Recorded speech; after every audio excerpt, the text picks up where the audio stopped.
In bodybuilding, the underdog almost always loses. That's the rule.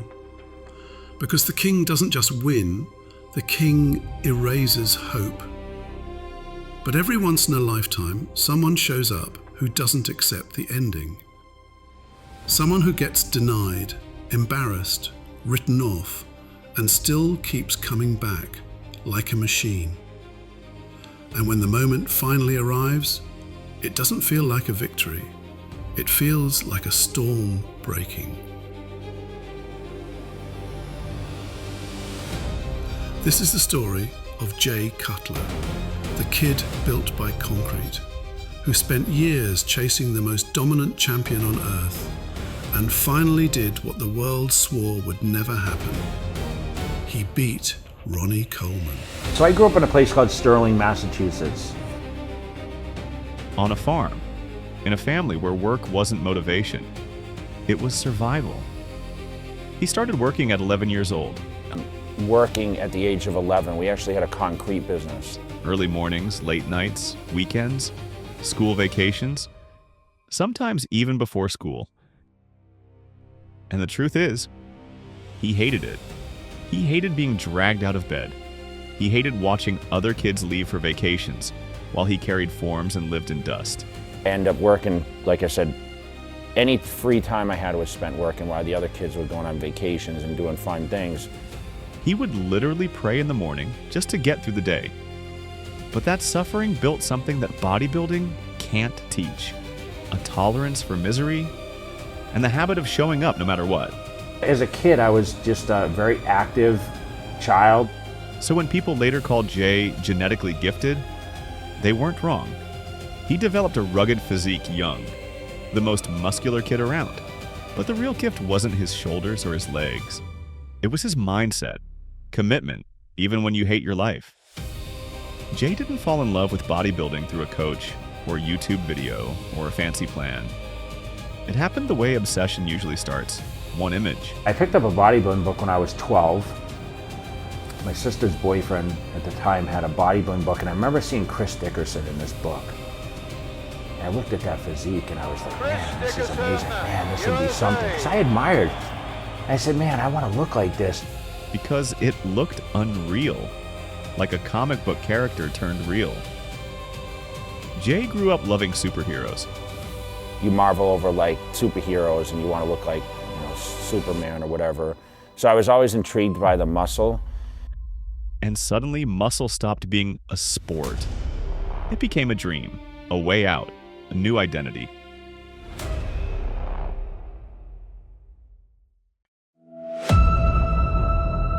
Then at 15, a friend took him to Gold's Gym. He felt it immediately. The weight room wasn't just training. It was a world where pain had a purpose. Jay made a decision, not a wish. A decision. When I graduate high school, I'm starting this.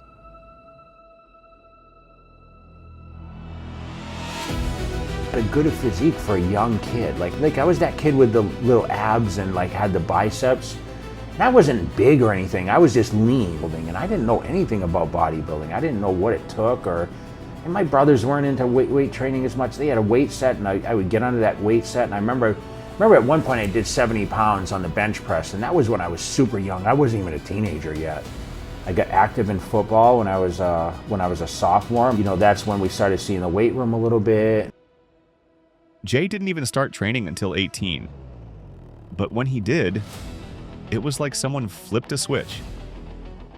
On his 18th birthday, he saved $300, walked into Gold's Gym in Worcester, and bought a membership. I actually joined the gym my 18th birthday, August 3rd, 1991, is when I actually paid the $300 for the local Gold's Gym. No internet era, no tutorials, no easy guidance. He watched, he learned. He tried to ask for help, but nobody wanted to give attention to a young kid. So he stayed late, night after night, and something important happened. The gym became his escape. From family stress, from school stress, from the feeling of being trapped. I read a book when I was 16 called Beyond Built by Bob Parrott. And I looked at him in these magazines and I'm like, damn, this guy looks really good. And so I bought his book And I actually still have that book in my mom's attic, and that really, I read through it and I learned the routine. So I'm like, when I went in the gym, when I joined at 18, I kind of had an idea how to train just based off that book, because this was way before internet and YouTube. And when he stopped the constant concrete labor and started eating more, resting more, his body exploded. He put on an insane amount of weight fast. He realized there's something different here. And during that time, man, you wouldn't believe the progress. I met Chris Aceto probably 6 months into training, just fortunate enough. Like, I started making so much progress. And he kind of took me under his wing and kind of wrote me out a diet, and I put it on my refrigerator. And that's where I really started responding, and I made improvements so quick. Someone coached me into competing in a show, and the first time I got on stage, I was hooked. And I placed second at my first show, became a teenage national bodybuilding champion Team at 19. competitor in the heavyweight division, And Jay Cutler. the story of Jay Cutler started. I did progress so fast, even on this little amount of calories, because like I said, I had been doing labor work my whole life. For the first time, I was going to classes and I was eating in between. I remember eating boxes of cereal in between, because my budget was limited too, because I wasn't making a lot of money. I was working a security job at the time. So I would sit inside my vehicle outside, you know, doing the security thing, and I would have my microwave there and I'd have my meals, and then I worked at a golf course and I would do, you know, ride machines, and I would actually eat my meals out on the golf course. So it kind of, I did work that was relative. I was a line cook one time and I was cooking at a restaurant, so I was able to eat consistently, and that's the kind of jobs that I took.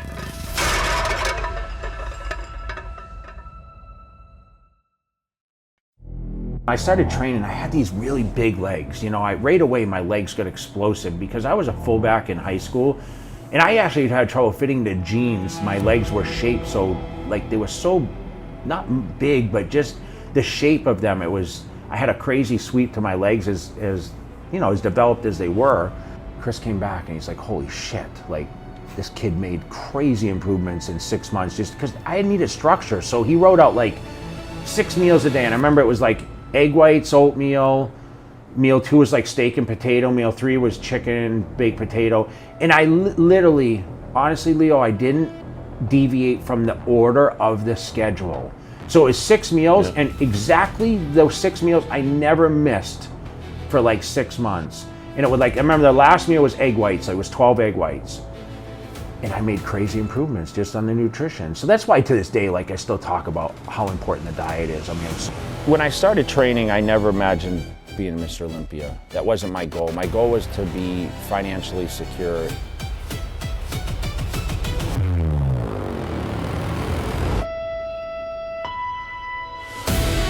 I was only 20 at the time.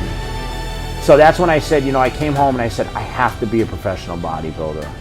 I have to be. Then he stepped on the national stage, improved again, and earned his pro card young. And now the dream was real. But along the way, I actually got better and better and better. You know, I turned pro at 23, which is relatively young. Because Jay entered the pro world as the sport was changing hands. Dorian Yates had ruled, then retired, and a new king rose like a surprise. Ronnie Coleman. And Ronnie wasn't just winning. Ronnie was becoming the standard of dominance. Sat out for a year, and then I came back, and when I was 25, I did the Night of Champions. I finished 11th. And it was very disappointing for me, because coming from a guy that won almost every show I ever did, especially I competed in 3 shows before I got my pro card, it wasn't very difficult to get that card. But then competing, it was a whole next level getting to the pros. When I started competing, against the guys that I idolized in the magazines, I realized, okay, I need to step my game up. So 1998 was that Night of Champions. I finished 11th. I said, I'm gonna go back to training. I built a home gym. I built a crazy home gym. I spent like 100 grand on equipment, and I was training in my house. And I came back and I finished 3rd at the Pro Ironman and 4th at Arnold Classic. Arnold Classic being the 2nd biggest show. Qualified for the Olympia. And he thought, I'm ready to challenge the king. I was qualified for the Mr. Olympia, which was obviously huge then. I mean, I was one of those guys that like, man, if I could just get on Olympia stage.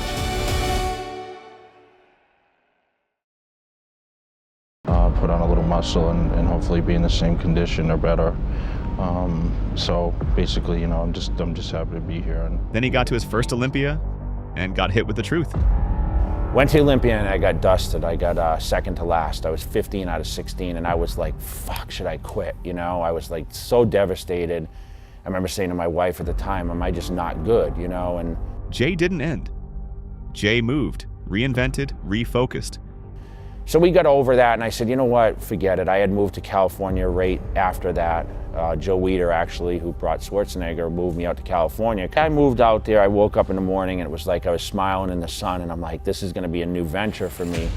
Sure enough, later, 6 months later, after placing 15th at the Mr. Olympia, I went to the Night of Champions, the first pro show I did, and I won my first pro show. And Ronnie, the champion himself, even called to congratulate him. And that's a small detail, but it matters because it shows something. Ronnie noticed him.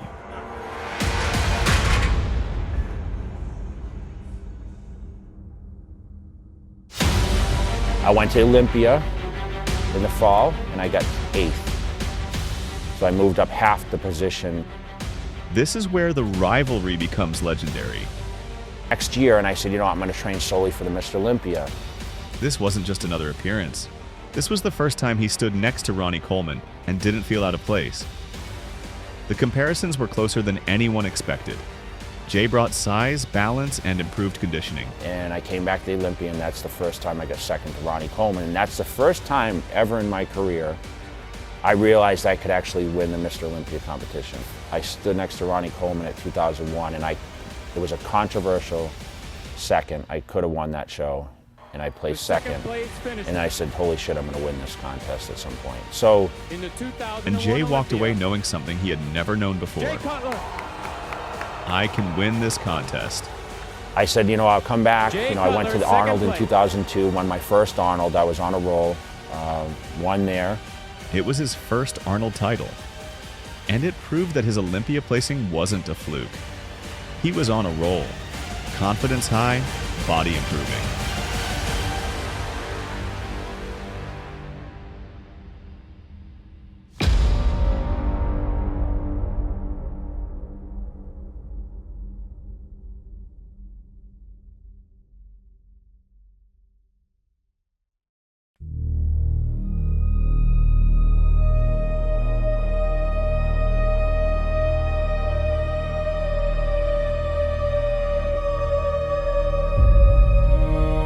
Jay skipped the Mr. Olympia that year. He was building a house in Las Vegas, moving his life west, restructuring everything.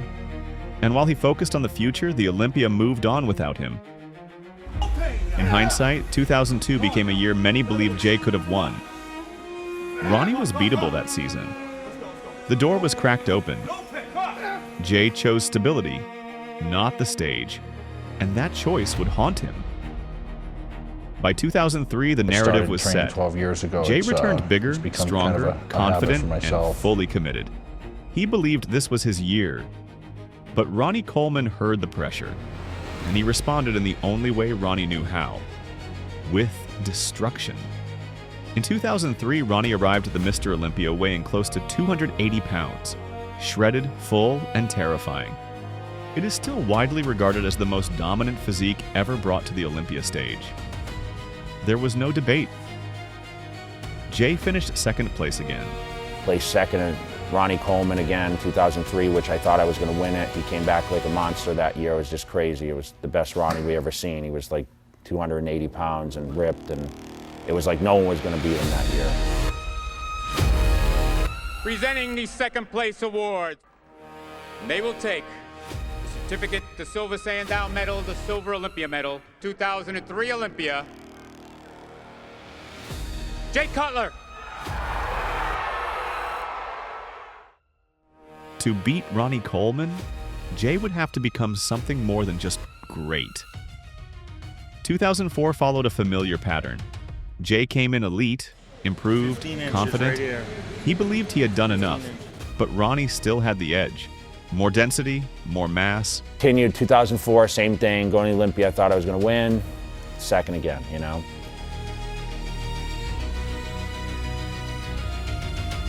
4 4 years chasing the same man. 4 years coming closer, but never close enough. Rear, lat, game over. Mr. Olympia. Mr. Olympia. Ladies and gentlemen, who is it going to be? Ronnie Coleman. Ronnie Coleman. Mr. Olympia. For the 7th straight year. By 2005, the rivalry had reached its peak. Jay and Ronnie came in remarkably similar, both conditioned, both full, both dangerous. But Ronnie still carried slightly more size, slightly more dominance, and that slight edge mattered. And then 2005, same thing, you know, second again to Ronnie Coleman, and I said, this is it. Like, he's, you know, I gotta put a package together that's gonna beat this guy. So with Jay two finished guys, second place it was for you the and fourth Jay. It time. seemed like it was head to head. Do you feel it's that tight? Do you feel you're gonna pull ahead? Well, I always come into this show confident, very confident that I'm going to win, and I'll always just show up just to win. So, on to business. Can you beat Ronnie tonight? Of course. I've been saying that for years, right? That's why I'm here. Beat Ronnie tonight. Yeah. And to present the award for second place. And the award for second place goes to Jay Cutler.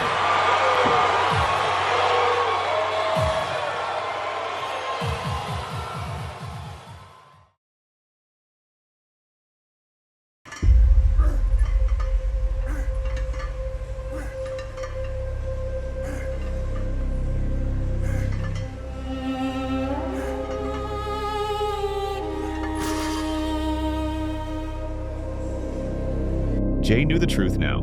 He couldn't beat Ronnie by copying him. He couldn't chase size forever. He needed a different package. For 2006, Jay changed the plan. Instead of trying to match Ronnie's mass, he focused on fullness, balance, structure, and consistency. I said, you know what, 2006, I'm gonna come back. I'm gonna just be fuller and bigger. Still be 270 for sure, but I'll be 290 at 3% body fat 2 weeks from the competition. Competing amongst the best and of course being number 2 in the world at this point, and hopefully number 1 here He on came Saturday in bigger night. than ever, but also cleaner. Tighter from the back, sharper through the legs. And for the first time, Ronnie didn't dominate the stage. The comparisons were long, the tension was heavy, and slowly the momentum shifted. Been here 4 times as runner-up, so we're trying to put an end to that tonight. All right, well, do you do anything different to get ready for the competition? I always do things different. When the final call-outs happened, even Ronnie knew.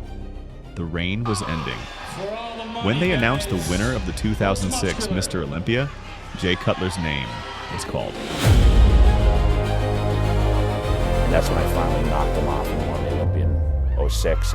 I will now announce the winner of the 2006 Mr. Olympia. The next name you hear will be the winner of the 2006 Mr. Olympia. To the 2006 Mr. Olympia, Jay Cutler!